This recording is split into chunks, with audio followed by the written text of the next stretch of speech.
मुलींच्या सुनांच्या रक्षणासाठी, हुंडामुक्त महाराष्ट्रासाठी लाडक्या सुनेचं रक्षण हेच आहे शिवसेनेचं वचन. हुंडाबंदी शिवसेनेची एक अशी क्रांती ज्यातून स्त्रीचा सन्मान वाढेल. आणि हे फक्त अभियान नाहीये, शिवसेनेनं आपल्या बहिणींसाठी केलेली ही शिवसंकल्पना आहे.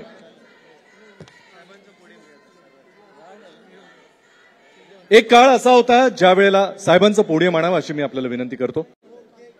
एक काळ असा होता ज्या वेळेला शिवसेना विचार आणि अस्तित्वासाठी झगडत होती. शिवसैनिक भरकटत होता, महाराष्ट्र तुकड्यांमध्ये विभागला जात होता. सततच्या अन्यायानं शिवसैनिक दगड झाला होता. पण एक माणूस उभा राहिला, हिमतीनं, जिद्दीनं आणि पक्षाशी असलेल्या निष्ठेनं.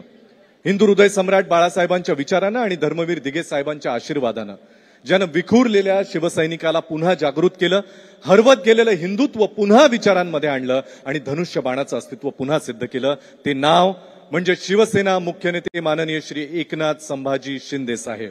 साहेब, मी तुम्हाला विनंती करतो की जमलेल्या तमाम शिवसैनिकांना आपल्या विचारांनी आपण संबोधित करावे. माननीय श्री एकनाथ संभाजी शिंदे साहेब यांचं जोरदार टाळ्यांच्या गजरात आपण स्वागत करूया.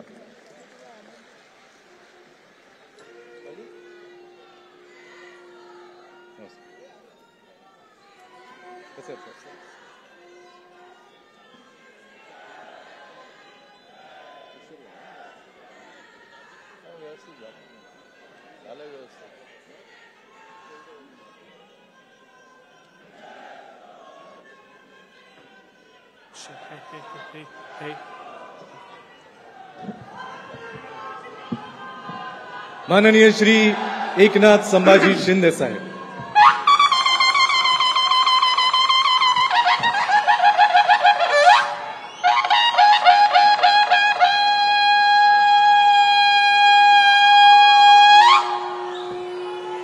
छत्रपती शिवाजी महाराज की जय भवानी. धर्मवीर संभाजी महाराज की. हिंदू हृदय सम्राट बाळासाहेब ठाकरे यांचा. माझे गुरु धर्मवीर आनंद दिघे साहेबांचा. जमलेल्या माझ्या तमाम लाडक्या शिवसैनिकांनो, 19 जून 1966 रोजी वंदनीय बाळासाहेबांनी शिवसेनेची स्थापना केली. आपल्या लाडक्या शिवसेनेचा आज 59वा वर्धापन दिन आहे. आज दुसराही कुठेतरी एक मेळावा सुरू आहे. पण मी तुम्हाला सांगतो, इथं हा मेळावा बाळासाहेबांच्या विचारांचा आहे आणि दुसरा सत्तेसाठी झालेल्या लाचारांचा आहे. हा फरक आहे, हा फरक आहे. आणि म्हणून अस्सल शिवसेना आज तुमच्याकडे आहे. हिंदुत्वाचा भगवा तुमच्याकडे आहे. शिवसेनेचा धनुष्यबाण आपल्याकडे आहे आणि जनतेचा आशीर्वादही आपल्याकडे आहे. आणि म्हणून हिंदुत्वाचा अंगार म्हणजे शिवसेना. मराठी माणसाचा बुलंद आवाज म्हणजे शिवसेना. 80% समाजकारण म्हणजे शिवसेना. तुमच्या माझ्यासारखे करोडो शिवसैनिक म्हणजे शिवसेना. शिवसेना म्हणजे शौर्य, शिवसेना म्हणजे निष्ठा, शिवसेना म्हणजे स्वाभिमान, शिवसेना म्हणजे अभिमान. आणि शिवसेना म्हणजे एकजूट, आणि शिवसेना म्हणजे वज्रमूठ, शिवसेना म्हणजे धनुष्यबाण, आणि शिवसेना म्हणजे आपला प्राण. तमाम शिवसैनिकांना मी आज वर्धापन दिनाच्या खूप खूप शुभेच्छा देतो. गेल्या 59 वर्षामध्ये शिवसेनेला अनेक आव्हानांना सामोरं जावं लागलं, परंतु बाळासाहेबांचे तेजस्वी विचार, बाळासाहेबांचं तेजस्वी नेतृत्व आणि तुमच्यासारख्या तमाम बाळासाहेबांवर प्रेम करणाऱ्या शिवसैनिकांची जिद्द यामुळे शिवसेनेचा वटवृक्ष वाढत गेला आणि आज या महाराष्ट्रात नाही तर देशभरामध्ये बाळासाहेबांच्या आणि आनंद दिघे साहेबांच्या विचारांची शिवसेना वाढते, फोफावते. कालच माझ्याकडे 7 राज्याचे प्रमुख आले होते आणि त्या राज्यामध्ये शिवसेना वाढतीये. शिवसेनेचे अनेक इतर पक्षातले मोठे नेते त्यांना देखील शिवसेनेमध्ये यायचं आहे आणि म्हणून ही जी काय वाढ होतीये खऱ्या अर्थाने बाळासाहेबांच्या विचारांची आणि तुमच्या सगळ्यांच्या मेहनतीची, धर्मवीर आनंद दिघे साहेबांची शिकवण आणि खऱ्या अर्थाने 80% समाजकारण आणि 20% राजकारण हा मूल मंत्र घेऊन आपण पुढे चाललोय याचं हे प्रतिबिंब आहे. आणि म्हणून मला सांगायला अभिमान वाटतोय की बाळासाहेबांचा विचार आपण जीवापाड जपला, शिवसेनेचं नाव आपण जपलं आणि त्यामुळेच शिवसेनेची विजयी घोडदौड आज दिमाखात सुरू आहे. आणि म्हणून मी तुम्हाला थोडंसं गणित सांगतो. विधानसभेच्या गेल्या 3 निवडणुकांमध्ये काय झालं ते आपल्याला माहित आहे. 2014 साली शिवसेनेने 282 जागा लढवल्या, 63 जागा जिंकल्या. त्यावेळी स्ट्राईक रेट किती होता? फक्त 22%. 2019 साली शिवसेनेने 124 जागा लढवल्या आणि 56 जागा जिंकल्या. त्यावेळी स्ट्राईक रेट होता 45%. आणि 2024 ला आपल्या तुमच्या शिवसेनेने 80 जागा लढवल्या आणि तब्बल 60 जागा जिंकल्या आणि उभाटाने 85 जागा लढवल्या, अवघ्या 20 जागा जिंकल्या. म्हणजे स्ट्राईक रेट फक्त 23%. म्हणजे आपल्या शिवसेनेच्या 1/3 मतही त्यांना मिळाली नाहीत. कारण विधानसभेच्या निवडणुकीत या महाराष्ट्रातल्या जनतेने त्यांना जोरदार थड दिला. त्यामुळे 1/3 मतं मिळाली नाहीत. आणि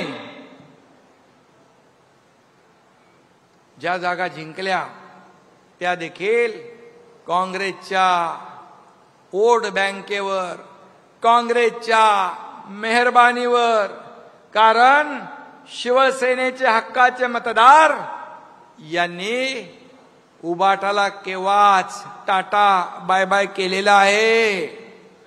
हे या 2024च्या निवडणुकांमध्ये आपण पाहिलं. आणि जनतेने या निवडणुकीमध्ये त्यांची बिनपाण्याने हजामत पण करून टाकली आहे. आणि म्हणून आपल्याकडे आत्मविश्वास आहे, त्यांच्याकडे अहंकार आहे. आत्मविश्वास आपल्याला यशाकडे नेतोय, अहंकार त्यांना विनाशाकडे नेतोय. आणि म्हणून अहंकारी लोकांचा फणा 2024च्या निवडणुकीत या ठिकाणी जनतेनेच या ठिकाणी ठेचण्याचं काम केलंय. हे आपल्या समोर आपण याचे साक्षीदार, महाराष्ट्र याचा साक्षीदार आहे. खरं म्हणजे बाळासाहेबांनी ज्या काँग्रेसला आयुष्यभर विरोध केला त्याच काँग्रेसच्या दावणीला शिवसेना बांधण्याचं काम पाप कुणी केलं आपल्याला माहित आहे. आणि त्याचबरोबर सत्तेसाठी लाचारी पत्करण्याचं काम कुणी केलं तेही आपल्याला माहित आहे. सत्तेसाठी लाचारी पत्करली आणि कमरेचं डोक्याला गुंडाळलं. ही अशी परिस्थिती निर्माण ज्यांनी केली त्यांना 2019ला शिवसेनेच्या मतदारांशी विश्वासघात त्यांनी केला, बाळासाहेबांचा विश्वासघात त्यांनी केला, बाळासाहेबांच्या विचारांचा विश्वासघात त्यांनी केला, मराठी माणसाचाही विश्वासघात केला, हिंदुत्वाचाही विश्वासघात केला. अशा विश्वासघातकी माणूस या महाराष्ट्राने कधी पाहिला नाही. सरडाही रंग बदलतो, पण इतक्या वेगाने रंग बदलणारा सरडा देखील या महाराष्ट्राने पाहिला. हे मी म्हणत नाही, त्यांचेच लोक म्हणतायत, त्यांचे सगळे सोयरे भाऊ बनकी तेच सांगतायत, हे मी नाही सांगत आहे. आणि म्हणून मी एवढंच सांगेन, मुख्यमंत्री पदासाठी झाले लाचार ते काय होणार? बाळासाहेबांचे वारसदार. अरे बाळासाहेबांनी सत्तेच्या खुर्चीला लात मारली पण विचार सोडले नाहीत. आणि म्हणून या ठिकाणी बाळासाहेबांनी हिंदुत्वासाठी मतदानाचा अधिकार देखील गमावला, परंतु हिंदुत्व सोडलं नाही.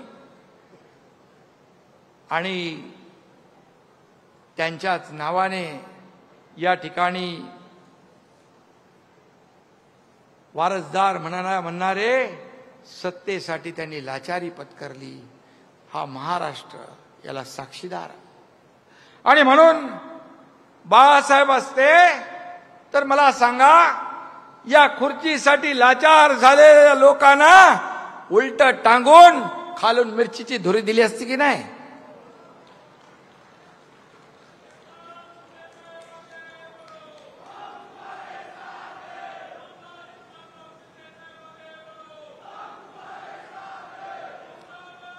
हिंदुत्व आणि मराठी माणसाशी विश्वासघात केल्यामुळे आपण पाहताय किती आगतिक झालेत, किती उतावीळ झालेत, किती लाचार झालेत. युती करता का माझ्याशी? युती करता का माझ्याशी?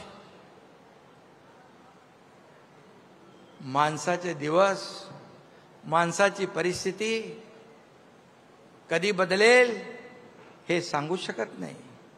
परंतु जेव्हा सत्तेमध्ये असतो आपण त्यावेळेस सगळ्याला कसपटा समान समजणारे आज त्यांची काय अवस्था झाली आहे. कशामुळे? बाळासाहेबांचा विचार सोडल्यामुळे, सत्तेचा मोह आणि सत्तेसाठी लाचारी केल्यामुळे ही परिस्थिती झाली आहे. पण मी आपल्याला सांगतो, मगाशी गुलाबराव म्हणाले की आपण एक विचारधारा घेऊन पुढे गेलोय. आपल्या शरीरातला रक्ताचा शेवटचा थेंब असेपर्यंत हिंदुत्वाशी कधी प्रतारणा होणार नाही, हिंदुत्वाशी कधी तडजोड होणार नाही. सत्तेच्या खुर्चीसाठी कधीही तडजोड आम्ही करणार नाही, हे वचन आम्ही जेव्हा सर्वसामान्य लोकांचं सरकार स्थापन केलं त्यावेळेस दिलंय. आणि म्हणून स्थानिक आपण वर्षाचे 12 महिने 365 दिवस काम करतो. लोकांच्या अडीअडचणीमध्ये आपण धावून जातो. काही लोकांना निवडणुका आल्यावर जनतेची, कार्यकर्त्यांची आठवण येते. एरवी त्यांचं काय असतं? हम दो हमारे दो एवढंच असतं. पण आपलं नाही आहे. आपला अख्खा महाराष्ट्र आपला आहे, महाराष्ट्रातली जनता आपली आहे. आणि म्हणून आता निवडणुकांचं वारं फिरायला लागल्यावर यांना हिंदुत्व आठवतंय, यांना मराठी माणूस आठवतोय. परंतु ज्यांनी विश्वासघात केला, ज्याने लाचारी केली, ज्याने मतदारांची बेईमानी केली, ते मतदार तुम्हाला या निवडणुकीत सुद्धा वाऱ्यालाही फिरकू देणार नाहीत. तुम्हाला तुमची जागा दाखवल्याशिवाय राहणार नाहीत. आता आहे ना मराठी माणूस आठवेल, आता मराठी माणूस आठवेल. मराठी माणसाच्या नावाने खोटे गळे काढतील. मला त्यांना विचारायचं आहे की बाळासाहेबांच्या नंतर मराठी माणसासाठी तुम्ही काय केलं, याचा हिशोब तर द्या, याचा हिशोब द्या. तुम्ही मराठी माणसापासून फारकत घेतली, हिंदुत्वापासून फारकत घेतली. तुमच्या नाकर्तेपणामुळेच मुंबईतला मराठी माणूस हद्दपार झाला, मुंबईच्या बाहेर गेला, नाला सोपाराला गेला, इकडे बदलापूरला गेला, वसई विरारला गेला. हे पाप तुमचं आहे. गेले 20 वर्ष मुंबईमध्ये कोणी सत्ता गाजवली हे सर्वश्रुत आहे. आणि म्हणून आता म्हणतात आम्ही हिंदुत्व सोडलं नाही म्हणता. मला सांगा, हिंदुत्व सोडलं नाही? हिंदुत्व काय टी शर्ट आहे का? घातला, काढला, सोडला? मला सांगा, हिंदुत्व तुम्ही सोडलं नाही, मग हिंदू हृदय शिवसेना प्रमुख बाळासाहेबांना हिंदू हृदय सम्राट म्हणताना तुमची जीभ का कचरते? हिंदू धर्माला शिव्या देणाऱ्यांच्या मांडीला मांडी लावून का बसता? स्वातंत्र्यवीर सावरकरांचा अपमान करणाऱ्यांच्या गळ्यात गळे का घालता? प्रचार सभांमध्ये पाकिस्तानचे झेंडे का मिरवता? बॉम्ब स्फोटातला आरोपी तुमच्या रॅलीमध्ये काय करतो? आणि त्याचबरोबर दहशतवादी याकूब मेमनची कबर का सजवली? हा माझा सवाल आहे. आणि त्याचबरोबर जेव्हा PFI का काहीतरी संघटना त्याचं पेव फुटलं, त्या PFI म्हणजे देशद्रोही संघटनेच्या बरोबर तुम्ही राष्ट्रभक्त RSS ची तुलना करता, त्यांना शिव्या घालता. हे कुठलं हिंदुत्व आहे? हे कुठलं हिंदुत्व आहे? आणि म्हणून त्यांचं कधी सोयीचं आहे, कधी धरायचं, कधी सोडायचं, असं नाही चालत. जनता सुज्ञ आहे. तुम्ही धरायचं सोडायचं, धरायचं सोडायचं केल्यामुळे या महाराष्ट्रातल्या जनतेने तुम्हाला विधानसभेत तुमची जागा दाखवली. 20 जागांवर तुम्हाला आणलं. त्या 7, 8, 10 जागा देखील ज्या तुमच्या आल्या त्या देखील अतिशय कमी मताने आल्या, आणि ज्या बाकी आल्या त्या काँग्रेसच्या मेहरबानीमुळे आल्या. बॉम्बस्फोटातल्या आरोपीला घेऊन फिरता. आणि मगाशी मी म्हटलं, राष्ट्रभक्त देशभक्त RSS यांना टोमणे मारता. अरे मी काल बघितलं अहमदाबादमध्ये पण त्या विमान दुर्घटनेमध्ये ते लोक होते पुढे मदतीला. जिथे आपत्ती असते जसे शिवसैनिक धावून जातात आपत्ती संकटात, त्यावेळेस RSSचे लोकही असतात. मी कुणाशी तुलना करताय? देशद्रोह्यांची तुलना देशभक्तांशी. हे तुमचं हिंदुत्व आहे. राम भक्तांना हरामखोर म्हणणारे कोण? हनुमान चालीसामध्ये जेलमध्ये घालणारे कोण? सगळं झालं, सगळं करून वरून म्हणतात आम्ही हिंदुत्व सोडलं नाही. मग हनुमान चालीसा म्हणणाऱ्याला जेलमध्ये टाकलं, त्यावेळी तुमचं हिंदुत्व कुठं गेलं होतं? ही सगळी उदाहरणं मी जी दिली, हे सगळं करताना तुमचं हिंदुत्व कुठं गेलं होतं? तेव्हा हिंदुत्व आठवलं नाही. आणि म्हणून हिंदू हृदय सम्राट बाळासाहेबांचं स्वप्न होतं की अयोध्येत राम मंदिर बांधा आणि काश्मीरचं 370 कलम हटवा. बाळासाहेब म्हणायचे मला एक दिवस प्रधानमंत्री बनवा, ही दोन्ही कामं मी करेन. मग ही दोन्ही कामं कोणी केली? या देशाचे प्रधानमंत्री नरेंद्र मोदीजी आणि गृहमंत्री अमित शहा यांनी केली. मग बाळासाहेबांचं स्वप्न साकार करणाऱ्यांना शिव्या, आणि बाळासाहेबांनी ज्या काँग्रेसला कायम दूर ठेवलं त्यांच्या नावाने तुम्ही गाणार ओव्या. हे कसलं हिंदुत्व आहे? हे काय? हे काय? म्हणजे काहीतरी बोला, तरी बोला, त्याला काहीतरी हे असलं पाहिजे. आणि म्हणून हिंदुत्व हा शिवसेनेचा आत्मा आहे, आणि मराठी हा आमचा श्वास आहे. राजकारण आणि मतांसाठी कधी आम्ही हिंदुत्व सोडणार नाही, कधी मराठीला अंतर देणार नाही. एवढा शब्द मी या ठिकाणी आपल्याला द्यायला आलोय. अरे आता मगाशी मला कोणीतरी सांगितलं की भाषणात म्हणाले मेळाव्यामध्ये, कमॉन किल मी, कमॉन किल मी. इंग्लिश पिक्चर बघून आले असतं वाटतं. हा, सुट्टीला तिकडे गेले होते लंडनला, शंभूराज म्हणतायत. पण मला एकच सांगायचंय, मरे हुए को क्या मारना है. अरे महाराष्ट्रातल्या जनतेने विधानसभात तुमचा मुर्दा पाडलेलाच आहे. आणि म्हणाले मारायला आलात तर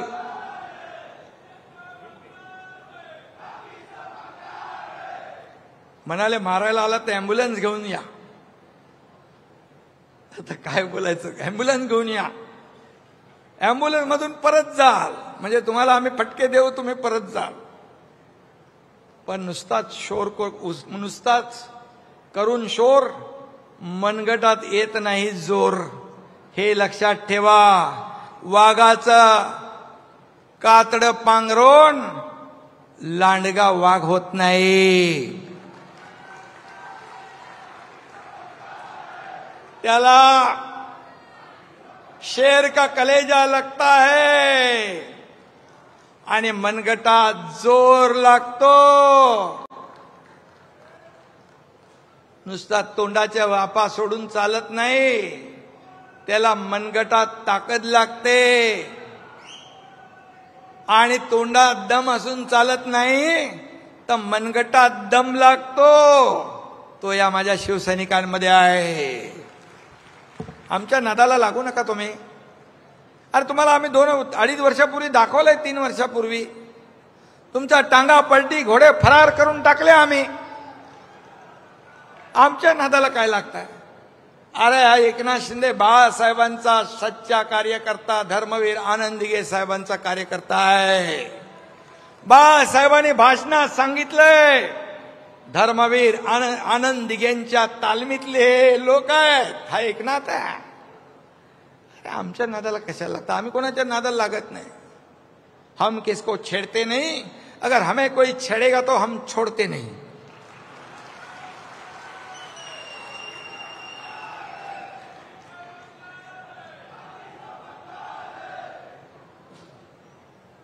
जाऊ द्या, त्या भंगाराची तरी कशाला अपमान करताय.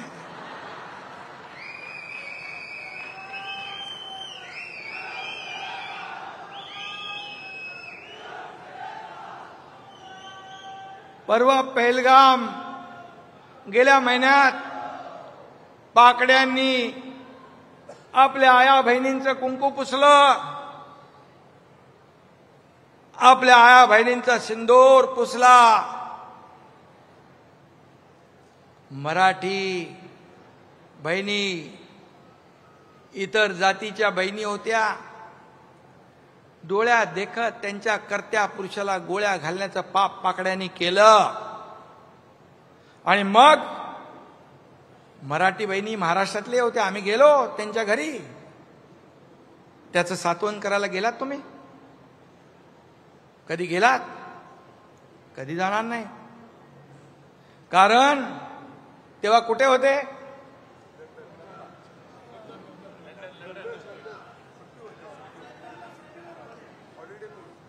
सुट्टी होती.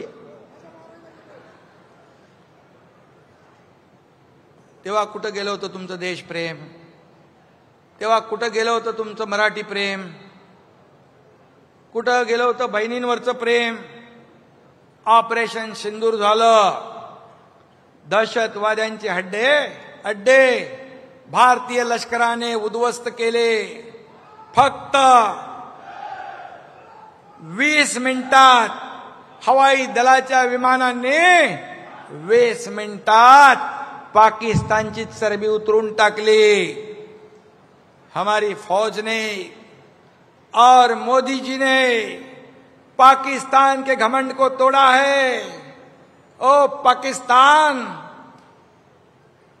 ये कांग्रेस का हाथ नहीं, ये मोदी जी का हथौड़ा है, लक्षात ठेवा। आता पूर्वीचे दिवस गेले। मगाशी श्रीकांतनी सांगितलं की किती हमले झाले तरी सुद्धा कधीही भारत सरकारने यापूर्वीच्या 2014 पूर्वीच्या कधी ऍक्शनला रिॲक्शन दिली नव्हती। पण ह्या देशाचे प्रधानमंत्री म्हणाले, अब गोली का जवाब तो गोले से देंगे, ईंट का जवाब पत्थर से देंगे और दुश्मन के घर में घुस के मारेंगे। ही बोलायची हिम्मत कुठल्या प्रधानमंत्र्यांनी दाखवली मला सांगा? किती?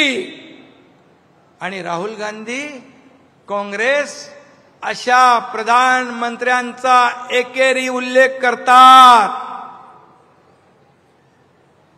त्यांच्यावर आणि लष्करावर अविश्वास दाखवतात। आपल्या लष्करावर, आपल्या प्रधानमंत्र्यावर त्यांना विश्वास नाही, त्यांना पाकिस्तानच्या अध्यक्षावर विश्वास आहे।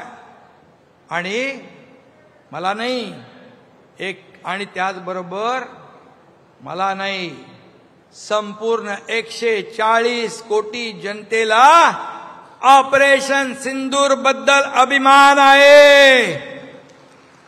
आपल्या लष्करी सेनेबद्दल अभिमान आहे। या देशाच्या प्रधानमंत्र्यांच्या बद्दल पण अभिमान आहे।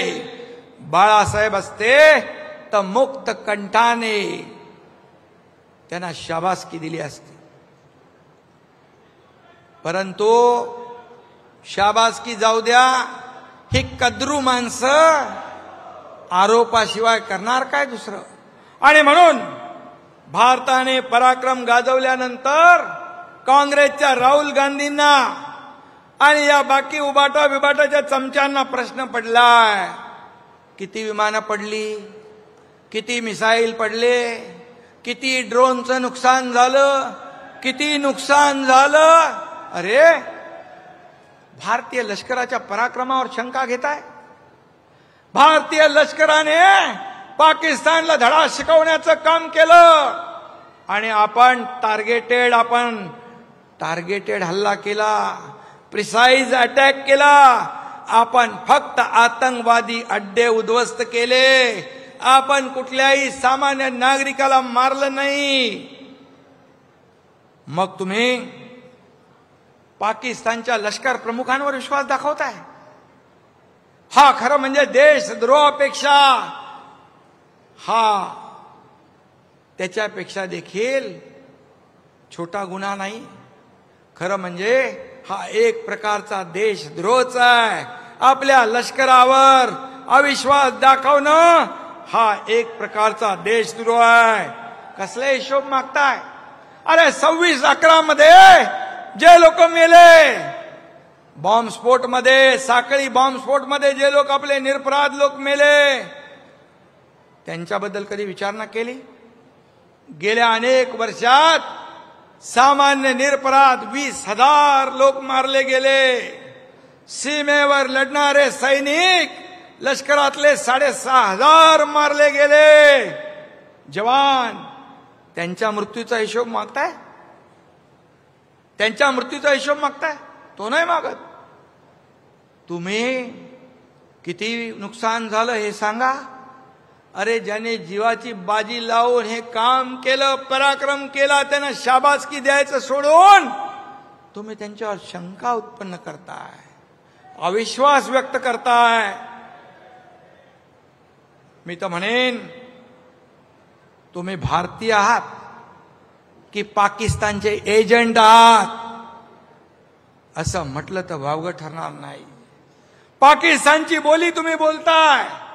तुम्हाला काय निशाने पाकिस्तान किताब मिळवायचंय?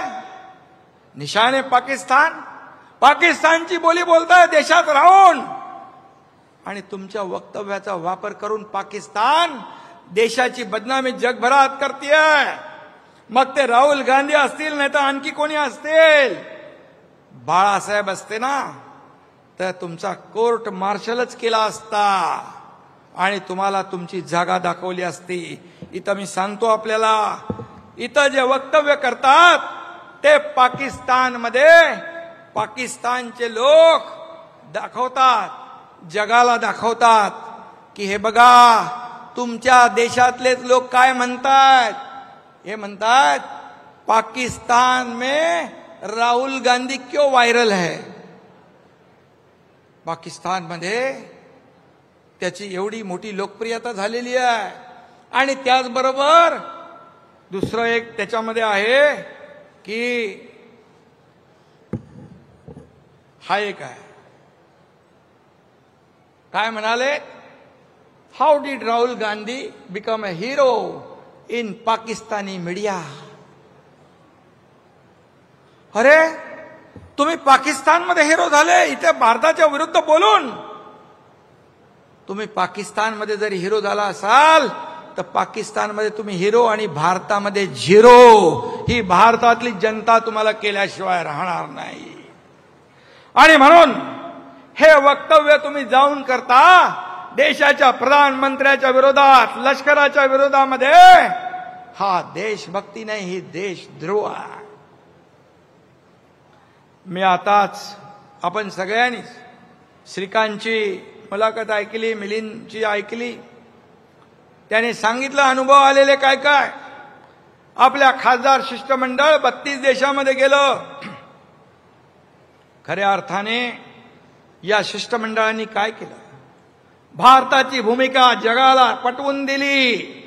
आम्ही किती अटॅक सहन केले, तेव्हा जेव्हा पापाचा घडा पूर्ण भरतो आणि मग सहन करण्याच्या पलीकडे आपण जातो, त्यावेळेस मग आम्ही ऍक्शनला रिॲक्शन देतो. ती आम्ही दिली. आणि पाकिस्तानला कसं पाणी पाजलं तेही जगाला या लोकांनी सांगितलं.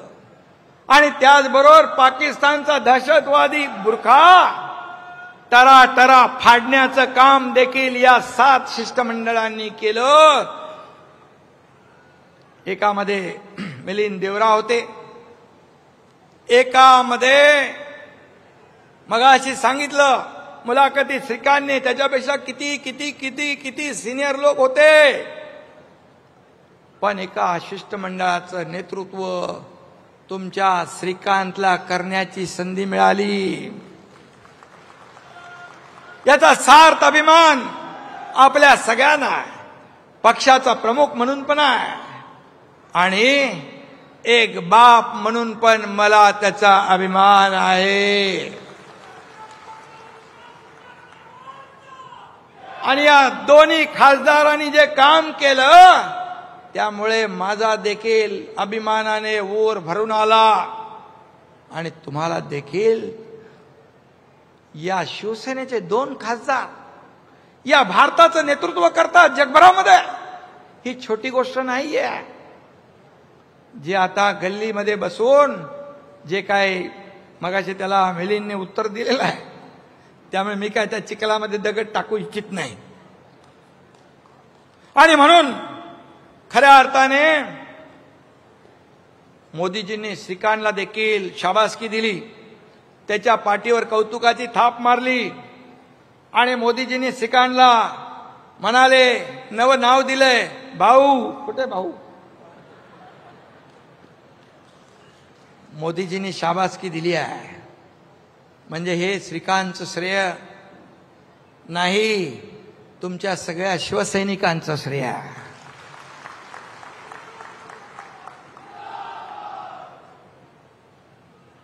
आणि म्हणून हे 2 खासदार आपले या भारताचं नेतृत्व जगभरामध्ये करण्याची संधी मोदीजींनी दिली. आणि त्यामुळे मी मोदीजींचं पण अभिनंदन करतो, त्यांना मनापासून धन्यवाद देतो. आणि खासदार मिलिंद देवरा यांचंही अभिनंदन करतो आणि खासदार डॉक्टर श्रीकांत शिंदे यांचंही मी मनापासून अभिनंदन करतो. खरं म्हणजे ते झाल्यानंतर एनडीएच्या बैठकीमध्ये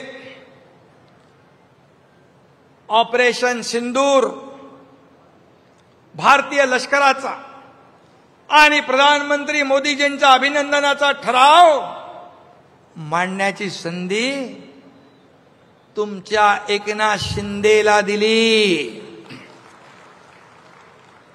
आणि यावरून एनडीए मध्ये आपल्या शिवसेनेचं किती महत्वाचं स्थान आहे हे मोदीजींनी अधोरेखित केलेलं आहे. आणि मला म्हणून त्याच्यावर श्रीकांतने बरंच सांगितलेलं आहे, मिलिंदने सांगितलंय. मी आता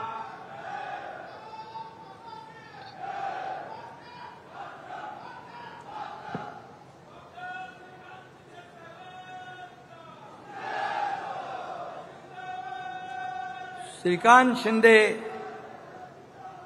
याचं शिष्टमंडळामध्ये गेल्यानंतर एक नवं रूप देखील आपल्या सगळ्यांना पाहायला मिळालं. शेवटी दिलेली जबाबदारी चोख बजावणं, प्रेशर होता, स्ट्रेस होता, एवढा सगळी मोठी जबाबदारी होती. पण मी त्याला सांगायचो काही टेन्शन घेऊ नको, अरे तुझ्या बापाने तर हे चालू सरकार पाडून टाकलंय, त्यामुळे तू टेन्शन घेऊ नको. आणि मिलिंद तसा हुशार आहे, पहिला मंत्री राहिलेला आहे तो.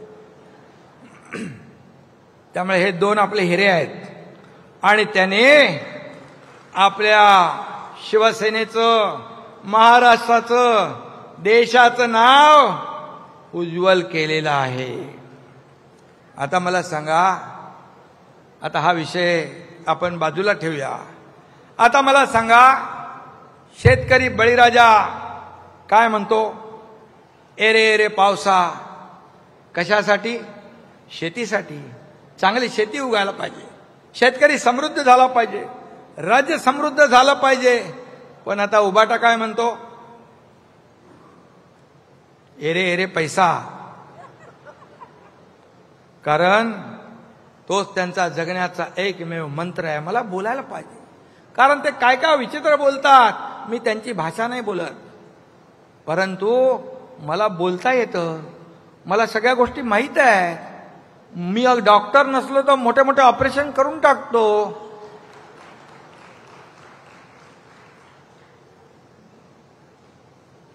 एकदा आर पाटील गृहमंत्री असताना एका सभेत काहीतरी बोलले होते माझ्याबद्दल आणि श्रीकांतच्या बद्दल. तो ऑर्थोपेडिक सर्जन आहे, तर माझ्याबद्दल काय बोलले ते मी सांगत नाही. पण श्रीकांत हाडं जोडायचं काम करतो. आता मला काय बोलले असतील ते बघा तुम्ही मला. आणि म्हणून भ्रष्टाचार, लाचारी, विश्वासघात हे मूलमंत्र तुमचा आहे. खिचडीमध्ये पैसे खाता, कोविडमध्ये पैसे खाता, कशामध्ये? ते शेवटला आता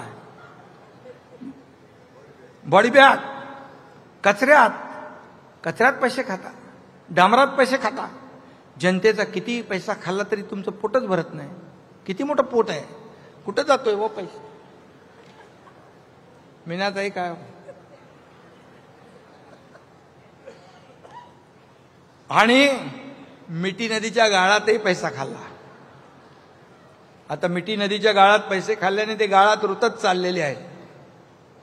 कुठं पैसे खायचे, काय करायचं? पण मिठी नदीच्या मगर मिठीतून कोणी सुटणार नाही, हे मात्र पक्क लक्षात ठेवा. तो कोणतरी आहे ना, काय दिनो काय दिनो, हा, त्याची चौकशी सुरू आहे वाटतं. चौकशी सुरू आहे ना सध्या. मग दिनूने तोंड उघडल्यावर किती लोकांचा मोर्या होईल ते काय करणार नाही. आणि म्हणून जाऊ द्या, अशा लोकांबद्दल मला बोलून वेळ घालवायचा नाही. मी काम करणारा माणूस आहे. आरोपाला कामातून उत्तर देणार, टीकेला कामातून उत्तर देणार. आणि म्हणून जी सामान्य माणसाची जी नाळ जुळलेली आहे ती तुटता कामा नये, कधी तुटू देणार नाही, हा माझा शब्द आहे. मुंबई बाहेर फेकल्या गेलेल्या मराठी माणसाला पुन्हा मुंबईत आणण्याचं काम आपल्याला करायचं आहे. जुन्या चाळीचा पुनर्विकास करायचा आहे. रखडलेल्या एसआरए प्रकल्पांना आपल्याला मार्गी लावायचं आहे. मुंबई घडवणाऱ्या गिरणी कामगारांना आपल्याला घरं द्यायची आहेत. मुंबई महापालिकेच्या कचऱ्यात गाळात तोंड मारणारे मुंबईकरांचं आणि मराठी माणसांचं काय भलं करणार, मला सांगायची गरज आहे? मी काय सांगत नाही. यांना फक्त मुंबई महापालिका ही सोन्याचं अंड देणारी कोंबडी आहे, अशा भावनेने गेले 20 वर्ष तुम्ही वागलात. काय दिलं मुंबईकरांना? यामुळे मुंबई खतरे में आहे. मुंबई महाराष्ट्रापासून तोडली जाईल अशा आरोळ्या देखील ठोकतील. खरं तर मुंबई खतऱ्यात नाही, पण हे खतऱ्यामध्ये येतील. यांचं अर्थकारण, यांचं राजकारण खतऱ्यामध्ये येईल, धोक्यात येईल. राक्षसाचा जीव कुठे असतो? राक्षसाचा जीव पोपटात असतो राक्षसाचा. तसं यांचाच जीव बीएमसीत नाही रे बाबा, बीएमसीच्या तिजोरीत आहे.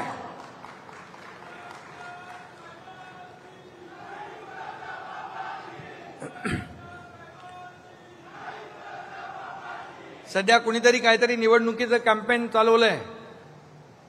काय? मुंबईचा लढा. मुंबईचा लढा तुम्हाला आता आठवला? इतके वर्ष काय करत होता? तुम्हीच होता ना तिकडे बसलेले. मग मुंबईचा लढा तुम्हाला आता आठवला? आणि सत्तेत असताना तुम्ही काय केलं? सत्तेत असताना तिजोरी फोडा आणि सत्ता गेल्यावर मुंबईचा लढा. अरे लढायला घराबाहेर तर पडायला पाहिजे. घरात बसून लढता येत नाही. फील्डवर उतरून लोकांशी बोलायला लागतं, संवाद साधायला लागतो. आणि म्हणून आधी घराबाहेर पडा. आता काही जे काही तुम्ही पडताय त्याच्या मागे डॉक्टर एकनाथ शिंदेचं काम आहे. त्यांनी थोडंफार फिरायला लावलेलं आहे. जाऊ द्या. पण एकच सांगतो, मुंबई महाराष्ट्राची होती, मुंबई महाराष्ट्राची आहे, मुंबई महाराष्ट्राचीच राहील. कुणाचा बाप जरी आला, 7 पिढ्या खाली उतरल्या तरी सुद्धा मुंबई महाराष्ट्रापासून तुटणार नाही.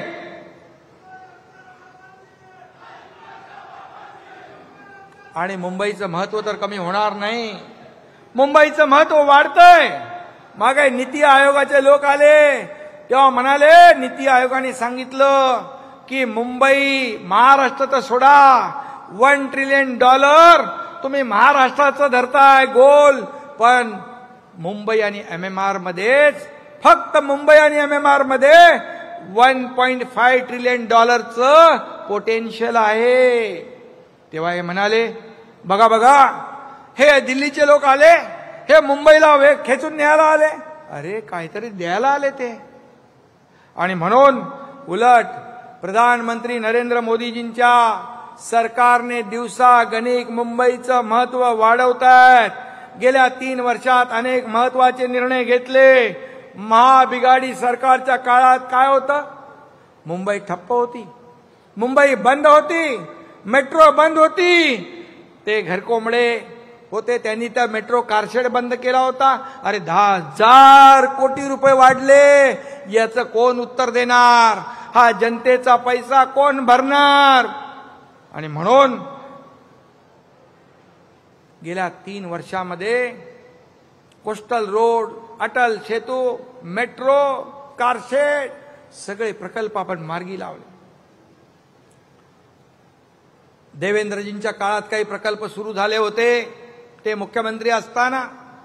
हे मुख्यमंत्री झाले महाविकास आघाडी, ते सगळे स्टे देऊन टाकले, स्पीड ब्रेकर टाकले. हा एकनाथ शिंदे मुख्यमंत्री झाला तेव्हा सगळे स्पीड ब्रेकर हटवून टाकले आणि पुन्हा विकासाला चालना दिली. आणि म्हणून मी सांगतो, मुंबईमध्ये खड्ड्याचा प्रवास इतके वर्ष कोणी केला? इतके लोक ऍक्सिडेंटमध्ये मेले, त्याला जबाबदार कोण? मी मुख्यमंत्री झाल्यानंतर मी आणि देवेंद्रजींनी मिळून त्या आयुक्तांना बोलवून सांगितलं, मुंबईचे सगळे रस्ते कॉन्क्रीटचे करा. म्हणजे काय प्रॉब्लेम आहे का? बोले काही प्रॉब्लेम नाही. दरवर्षी आम्ही 50 किलोमीटर करतो. 50 किलोमीटर करणं काही नियम आहे? बोले नाही. मग 2 टप्प्यामध्ये पूर्ण मुंबईचं कॉन्क्रिटायझेशन करण्याचा निर्णय घेतला आणि 1 टप्पा जवळपास आता पूर्ण होतोय. पुढच्या 1.5-2 वर्षात मुंबई खड्डे मुक्त होईल, सगळे रस्ते कॉन्क्रीटचे होतील. का नाही केलं तुम्ही? का दरवर्षी त्या खड्ड्यामधून रिपेअरिंग करून डांबरातून पांढरं करायचं, पांढऱ्यातून काळं करायचं, खड्ड्यातून पैसे खायचे, खड्ड्यात लोकांना घालायचं आणि लोकांना मारायचं, हे पाप तुम्ही केलं. मुंबईतल्या एसटीपी, मुंबईमधल्या एसटीपी 25 वर्ष तुम्ही करू शकले नाही. हे सगळं घाण, दुर्गंधी, प्रदूषण असंच समुद्रात सोडत होते. आपलं सरकार आल्यानंतर एसटीपीच्या कामाला आपण चालना दिली.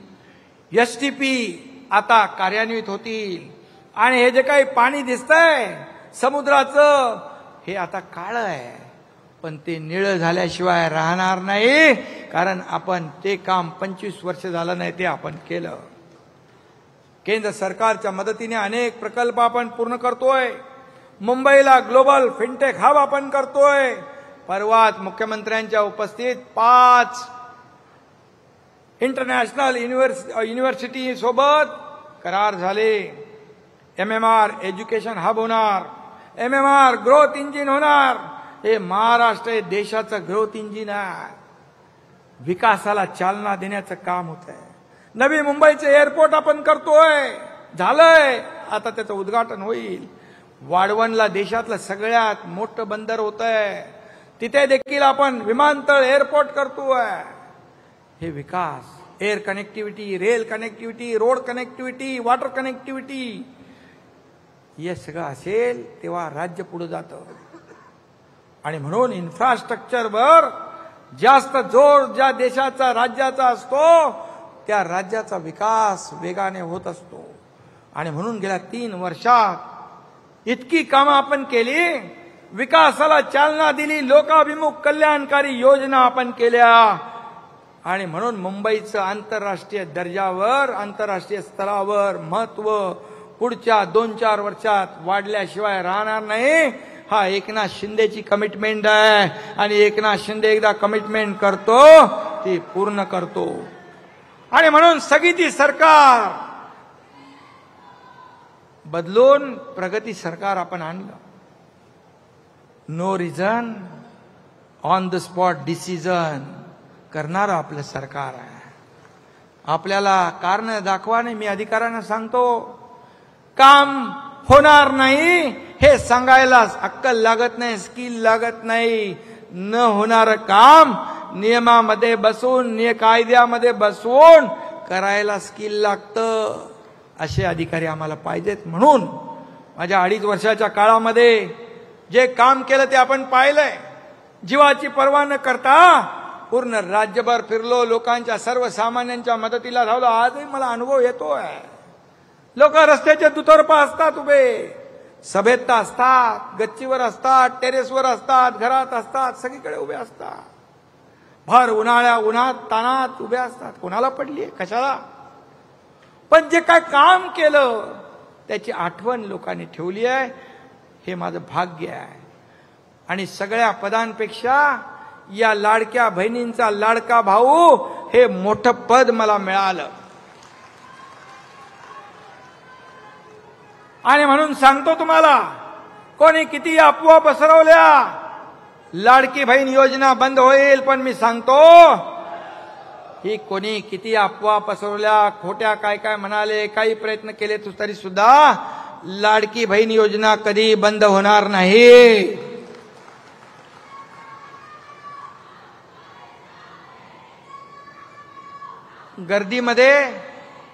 गर्दीमध्ये जेव्हा गर्दीमध्ये माझ्याकडे काही लोक यायचे, तर गर्दीमध्ये कुठं टेबल, कुठं काय धरायला, कुठे फाईल धरायला, गर्दीमध्ये लोक यायचे मला लेटर घेऊन, लोकांच्याच पाठीवर फाईल ठेवून सही करणारा जगाच्या पाठीवरचा पहिला मुख्यमंत्री होण्याचा मान देखील मला मिळाला. बोले सही कुठं करायची, तो लेटरवाला होता, त्याच्या बाजूचा माणूस पाठ करून उभा राहायचा आणि त्याच्यावर मी ते लेटर ठेवायचो आणि सही करून टाकायचो. मुख्यमंत्री सहायता निधी महाविकास आघाडीमध्ये अडीच कोटी दिले होते. या एकनाथ शिंदेच्या काळात 360 कोटी दिले. हजारो लोकांचा जीव वाचवला. आणि म्हणून मी आपल्याला एवढं सांगतो, लाडके शेतकरी आहेत, लाडके वारकरी आहेत. लाडक्या वारकऱ्यांच्या दिंडीचं 20,000 रुपये अनुदान आपणच चालू केलं. आता काही लोक म्हणत होते मिळणार नाही, पण मी लगेच GR काढायला लावला. संजय शिरसाट आहे, ताबडतोब पोचले, पैसे पोचले ना, ठीक. आणि म्हणून आपण लेक लाडकी लखपती योजना केली, उच्च शिक्षण मोफत केलं मुलींचं. आणि हे सगळं करत असताना या ठिकाणी आपण महाराष्ट्राला इन्फ्रास्ट्रक्चरच्या कामात महाराष्ट्राला किती सांगू, नंबर 1 केलं. स्टार्टअप मध्ये महाराष्ट्राला नंबर 1 केलं. GDP मध्ये महाराष्ट्र नंबर 1, FDI मध्ये नंबर 1, एक्सपोर्ट मध्ये महाराष्ट्र नंबर 1, स्वच्छतेत नंबर 1, कल्याणकारी योजनांमध्ये नंबर 1. किती लिहू. आणि कमीत कमी वेळेमध्ये जास्त काम करण्याचा विक्रम आपल्या महायुती सरकारने केला. बाळासाहेबांचं, दिघे साहेबांचं स्वप्न होतं सामान्य शिवसैनिक सत्तेवर बसावा आणि त्यानं स्वप्नातला महाराष्ट्र घडवावा. मी त्याला निमित्त ठरलो, हे मी माझं भाग्य समजतो. हा बाळासाहेब आणि दिघे साहेबांचा आशीर्वाद पाठीशी होता. देशाचे प्रधानमंत्री नरेंद्र मोदीजी आणि गृहमंत्री अमित शहा यांचा भक्कम पाठिंबा होता. आणि तुमच्या सगळ्यांचे आशीर्वाद आणि माझ्यासोबत आलेले 50 आमदार, खासदार या सगळ्यांचं श्रेय होतं. आणि म्हणून तमाम जनतेचं प्रेम या कामातून आपण मिळवलंय. आणि म्हणून एवढी कामं केली आपण, एवढी विकास कामं केली, लोकाभिमुख कल्याणकारी योजना केल्या की त्यामुळे झालेल्या विधानसभेच्या निवडणुकीमध्ये आतापर्यंतच्या महाराष्ट्राच्या इतिहासामध्ये 232 जागांचं लँडस्लाइड मॅन्डेट आपल्याला मिळालं.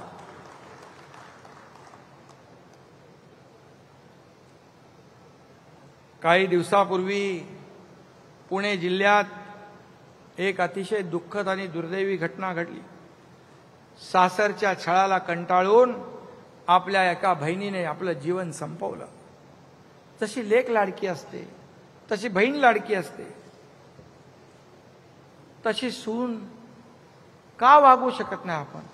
आपली लेक जेव्हा दुसऱ्याच्या घरात नांदते तेव्हा आपण विचार करतो की तिचं जीवन चांगलं झालं पाहिजे, तिला त्रास होता कामा नये. का मानसिकता बदलत नाही लोक? आणि म्हणून यासाठी आपल्या सुनांना देखील लेकीसारखं वागवण्याची मानसिकता तयार झाली पाहिजे. आणि म्हणून सुनेचा छळ करणारी वृत्ती हा समाजाला लागलेला कलंक आहे आणि ही वृत्ती ठेचून काढली पाहिजे. आणि त्यासाठी आज आपण एक नवीन अभियान सुरू केलंय. काय? लाडक्या सुनेचं रक्षण हेच शिवसेनेचं वचन.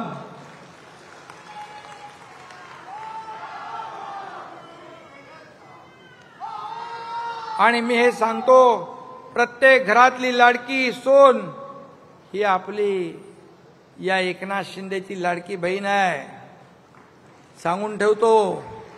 आणि त्यामुळेच आता लाडकी सून हे अभियान आम्ही हाती घेतलंय.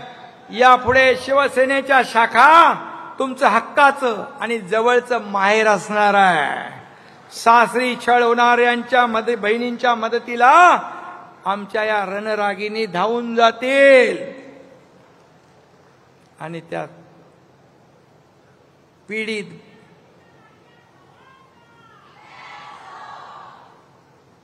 मी उभा आहे तुमच्या पाठीशी खंबीरपणे.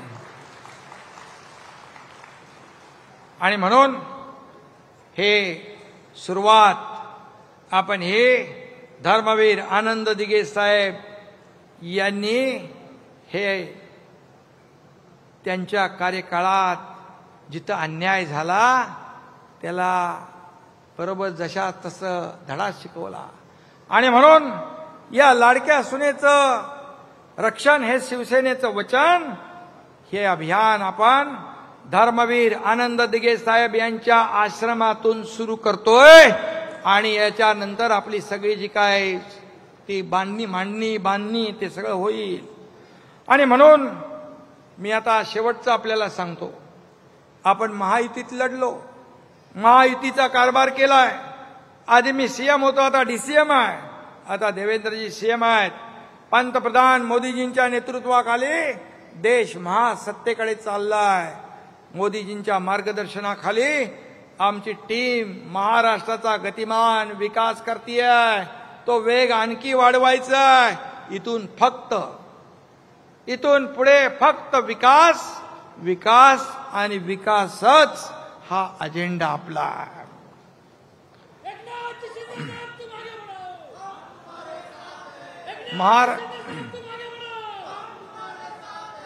अरे बाबा, निवडणूक अजून माझी लांब आहे पुढे. आता कार्यकर्त्यांची निवडणूक आहे, बरोबर ना? नेत्यांच्या निवडणुका झाल्या, आता कार्यकर्त्यांच्या आहेत. जिल्हा परिषदा, नगरपंचायती सांगतो मी.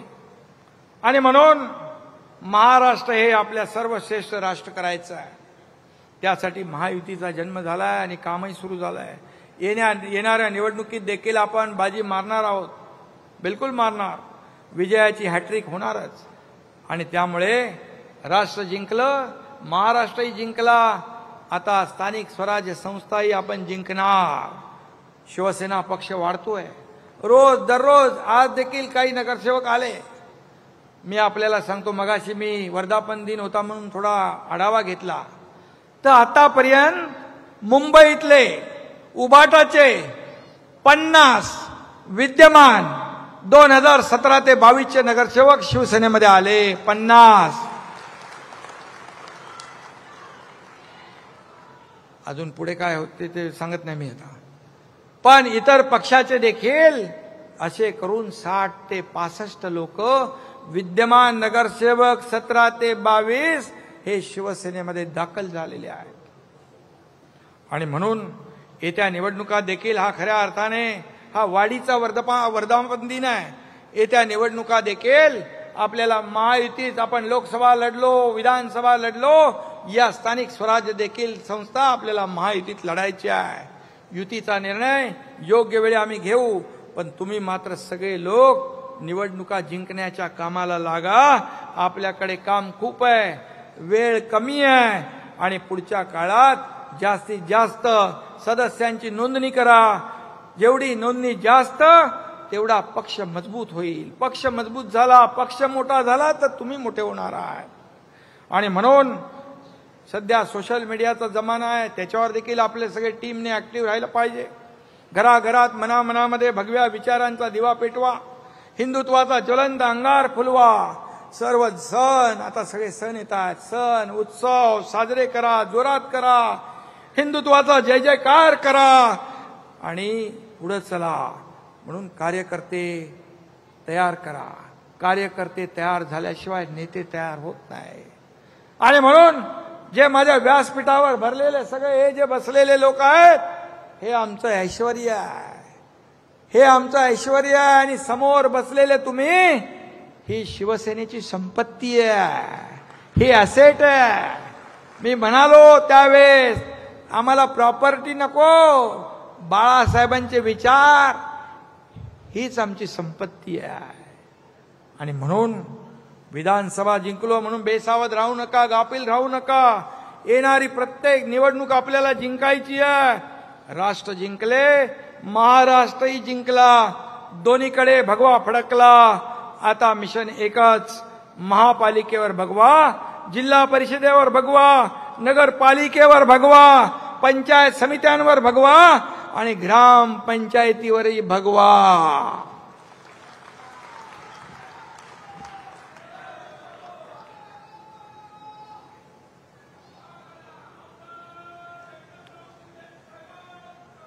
चला,